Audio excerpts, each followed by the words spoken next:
Reality and historicity reconsidered, re-examined. How often do we hear people speaking of or even asking about whether something is historically true or not, whether something happened, really happened, historically. What does it mean to really happen? I really had breakfast this morning. I remember.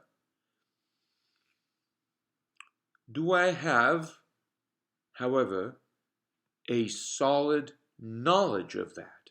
Or do I simply have a recollection? I might be wrong.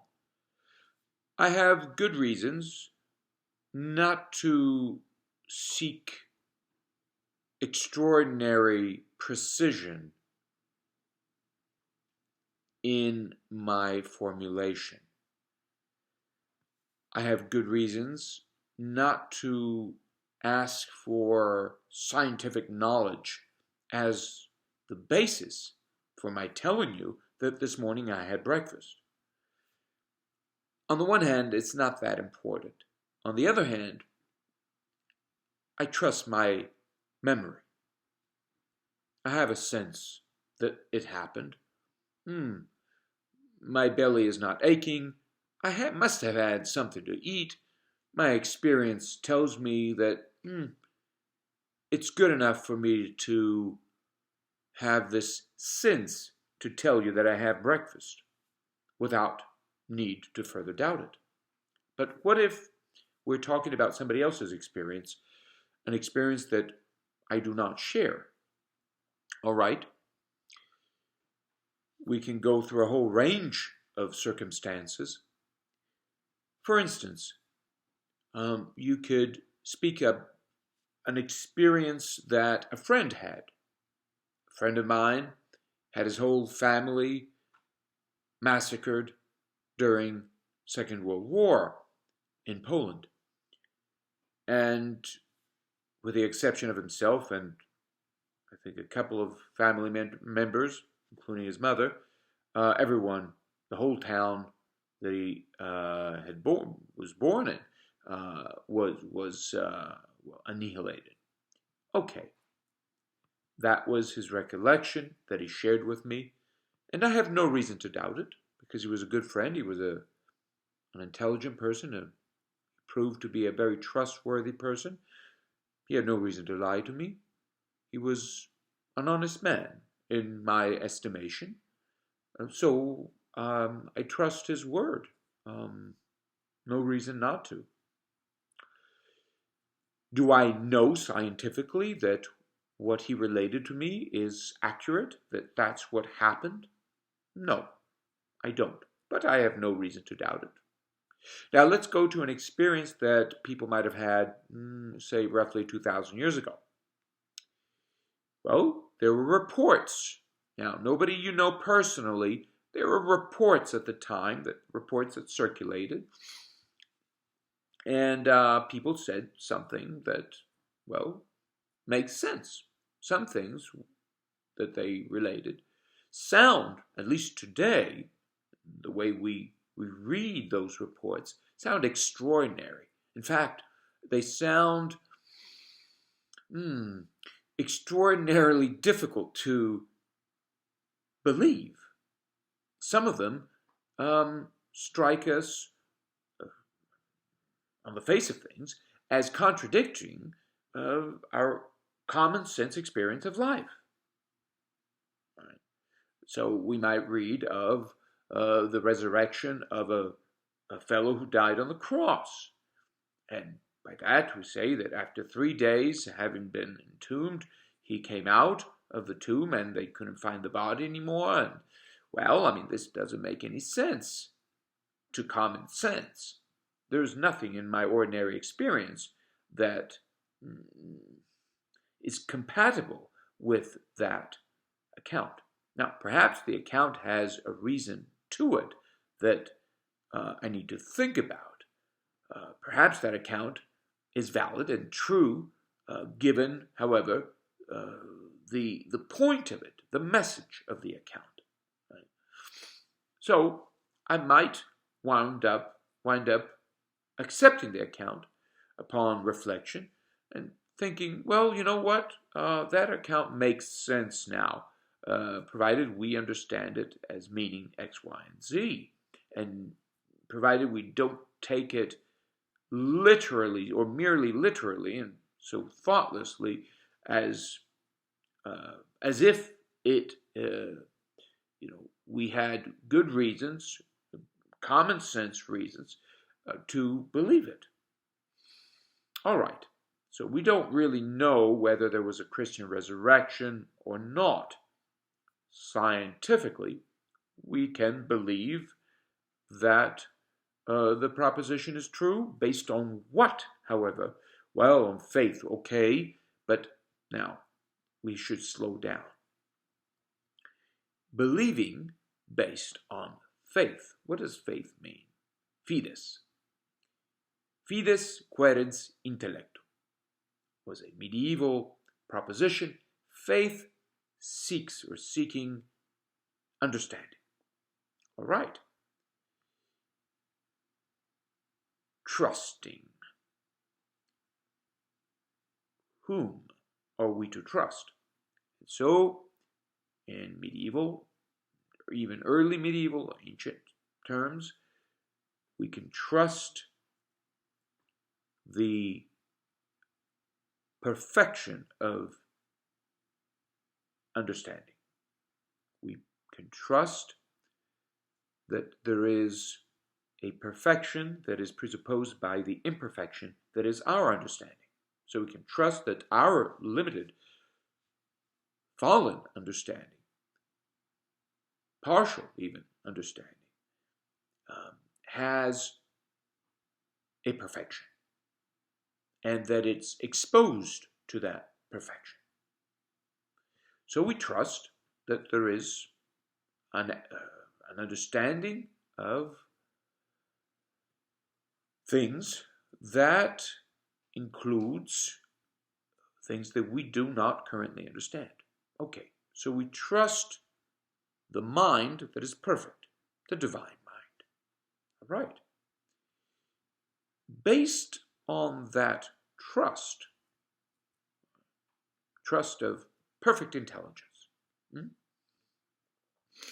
we can believe certain propositions that are authoritative, that point back to that supreme intelligence, that bear witness to it, that open us or help us open ourselves, our lives, to that perfect intelligence, to the mystery even of that perfect intelligence. And so when it comes, for instance, to the Gospels, there are propositions that, while not making sense on the level of common sense, ordinary imagination, can be believed in reasonably based on faith. Because faith is open to divine understanding. And the story points to that divine understanding. And so it disrupts the ordinary human understanding. It questions that understanding, and it shows that the ordinary conventional boundaries of our life as we conceive it commonsensically are open to question. Now that's a fascinating prospect, to question death. And so we might say that the account of the resurrection has a very subtle and a very rich even way of exposing ourselves to the limits of our experience, but also to what is beyond those limits. And so exposing the limits themselves of our ordinary experience to divine intellection. Well, all right, let's take a step back. And all of this might sound a bit heavy, heavy to understand, heavy to digest, to process. Fine. Let's try to summarize the problem in a few plain terms. When we say that something happened, we necessarily imply that something happened in a certain context. I could say that somebody beat me last night. Okay, it happened. It really happened. And then I woke up and I realized it was a dream. It really happened. There's no question about it. I really had that experience. I saw certain things in my dream. The context was my dream. All right? I had breakfast yesterday, or even this morning. Nobody saw me having breakfast. If somebody were to ask me if I had breakfast or not, I could say, yes, I did, and then I could be questioned about it, and I would have absolutely no proof for it. So I would have to say that, yes, in my estimation, in my recollection, in my memory, I did have breakfast. And it makes sense. Now, if I were to tell you that I jumped to the moon yesterday, and that I recall having done so, you would probably have decent reasons to doubt my proposition, right? But the matter that counts the most is the context. So let us get back to the problem of historicity. When we speak about historicity, was that really an historical figure? Well, historical is in fact, even etymologically, tied to the problem of the stories. So it happens in the context of a story. The story that of all stories would be your historicist history, which is supposed to embrace all human accounts of things, and so it posits itself as the context, usually what we call a scientific context, for all human accounts of human experiences. All right. The matter becomes a bit tricky. So, slowing down in thinking through the problem, it is not unreasonable. It's, in fact, necessary given the drive that we are accustomed to taking things for granted, that we're not taking for granted a long time ago. By taking things for granted, notions for granted, we blind ourselves to what is outside of the parameters of those notions. What those notions do not, and fail to, necessarily constitutionally cannot allow for. So, all right, the historicity of things. Did something really happen historically? This question was never raised, for example, in the Middle Ages. And it was not raised until the likes of Machiavelli, and they're still implied and not stated as we are accustomed to do today in the wake of Hegel and company. Even if we don't know these characters, they have shaped, as all poets do, they have shaped our language, our ordinary language. So to understand our ordinary language, we have to go back to the people who shaped it, the big people, authoritative poets who shaped our language, not least of 19th century historicists, and Hegel stands out among them. Well, what do we mean by existing historically? Not in a dream, not according to simply to what one person says, but historically, really scientifically, objectively. Well, okay. The modern notion of history presupposes that the context, the true, real context for all of our particular stories and our imagination, our memories, is not a biblical God, but a living history, or a form that unfolds mechanically according to specific existential mechanisms that the historicist taps into and tries to understand at any rate, so that this history, in fact, is really none other than, this is in Hegel's own account, the unfolding of a consciousness that is a collective consciousness, a consciousness of humanity, a spirit, a Geist, an intelligence that is not transcendent with respect to all of our stories, but that evolves with and through these stories by objectifying them out of mere subjectivity, integrating abstractions, and so finally historicizing, rendering them historically concrete.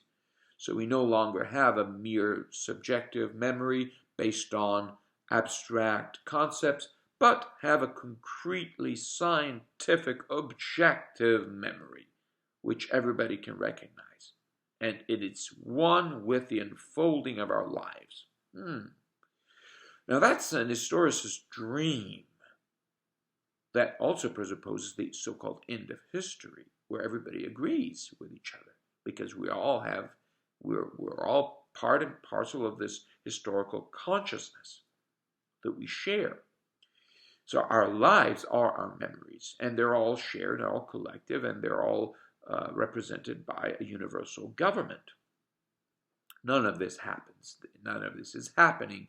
And the closest you can get to this is the monstrosity called technocracy, where nothing means anything anymore because everything is a mechanism, mechanically contrived, and everything is ideology, everything is just empty talk that is vouched for by technology, and not by genuine human consciousness, but if anything, by artificial intelligence. So, is something historically true?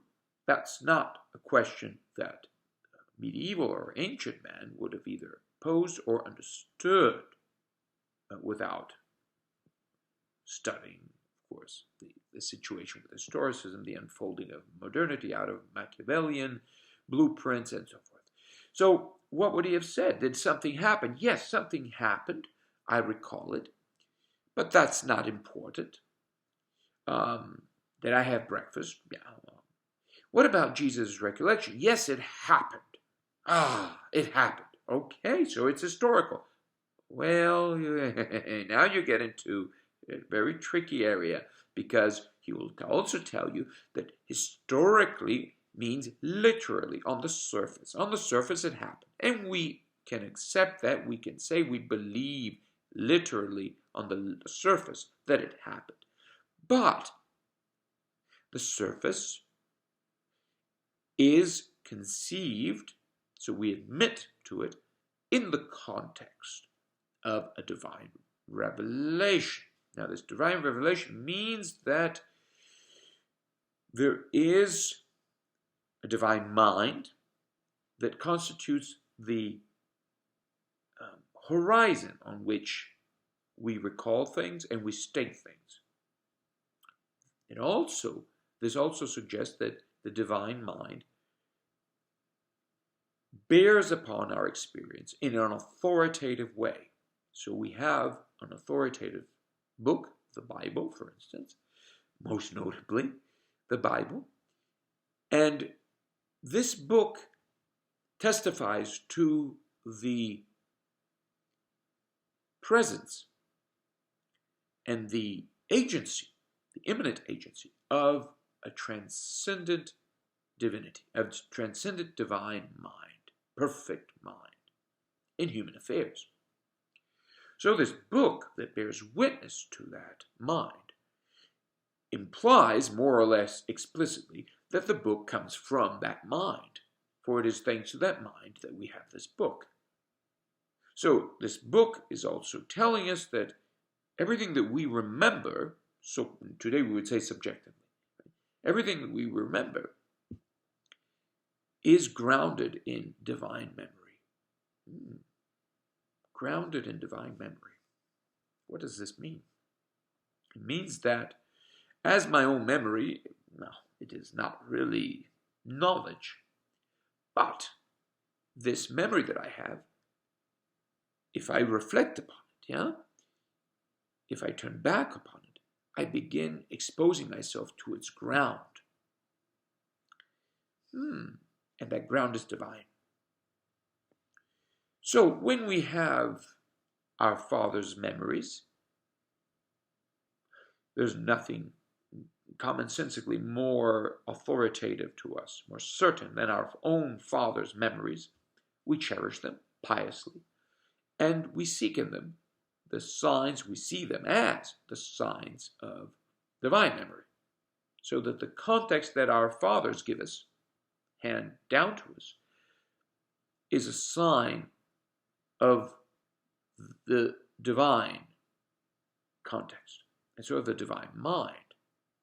Our fathers could not have handed those memories over to us had it not been for the inherence of the divine within our fathers. So there's a good reason to believe the story of the Gospels in a divine context. And so, not historically. This is so difficult to understand for someone who has been brought up in our times. So we assume, historically, it happened historically, it wasn't a myth, it wasn't simply somebody's story. Okay, it was a true story, it was historically verifiable. You cannot verify those stories, will reply others. It's a miracle, and the miracle goes against the grain of nature, history. In fact, medievals would argue that the miracle does not go against nature at all. It fulfills nature. So it fulfills, shall we say, common sense and the limits that our common sense has. In fact, that our imagination has. Our imagination is limited. The Bible confirms that there is an unlimited imagination, right, which is the divine imagination. So there are possibilities that we ignore, that we fail to grasp, but that we're exposed to through engagement with the biblical text. So let us again take a step back, return to that strange, for a medieval man, strange question. Was the resurrection historically true? Did it happen? Yes, it happened in the context of divine revelation. Did it happen historically? I.e., subjectively, objectively, scientifically, right? Scientifically, so that we can actually measure things. No, of course not. Do we just believe that it happened uh, objectively without being able to verify it scientifically. No, no. That would be irrational belief. What's the ground for that belief? Well, social grounds. It's interesting to believe in it because this way we can avoid nihilism. We can avoid no. This is to breed nihilism. To believe without reason is ridiculous. You must have belief grounded in faith, not the other way around. And if faith, you say, well, has no belief, who said that? Let's get to this question finally. What is the ground of faith? Well, ground of faith is pre-reflective, as Abraham's story tells us. It's pre-rational, pre-scientific certainly. I trust my Father before I even question whether he exists or not. He is a given.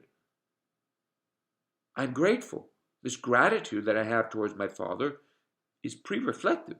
I'm just grateful that there is a presence of my Father, and I acknowledge it. And then I can question it later, but first, based on this trust. If this which goes together with gratitude.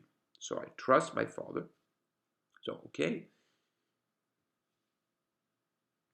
What about trusting that there is a perfection of intellection that is presupposed by my own limited intellect? That's a sign of gratitude. So, the resurrection, the account of the Gospels, for instance, was it true that do those things that are recounted in the Gospels really happen? Yes, they did not only happen once, they happen all the times, could say an ancient pagan. But let us say, did they happen really at that point? Yes, but that happening has to be understood first of all, as tied to the story itself, so as having a poetic fiber, and in the context of this divine mystery. So, in the context of the human quest for divine perfection as a response of the imperfect to a perfection it presupposes. So a God that is presupposed by man. The presence of the human bespeaks the primordial presence of the divine. This is the point. In a few terms and a few words, this is a sketch of the problem. So, to really speak in natural terms, there is no historical certainty, no historical knowledge, no of things that happen historically. That would presuppose a rejection of biblical wisdom, for one thing. It would also presuppose that we have a final point of reference, a final context that overcomes common sense and that ultimately supersedes it, as opposed to one that completes common sense. And that's why in our times the imagination is destroyed and replaced by the machine's imagination. So we are sold images mechanically, films, all kinds of things give us images and in motion, technologically unfolding, as opposed to naturally born and generated. So, in this case, the ontology, what is presupposed fundamentally by this movement, is not a divine mystery, but what we would call, with I think, accurate knowledge of the 19th century existential absurdity.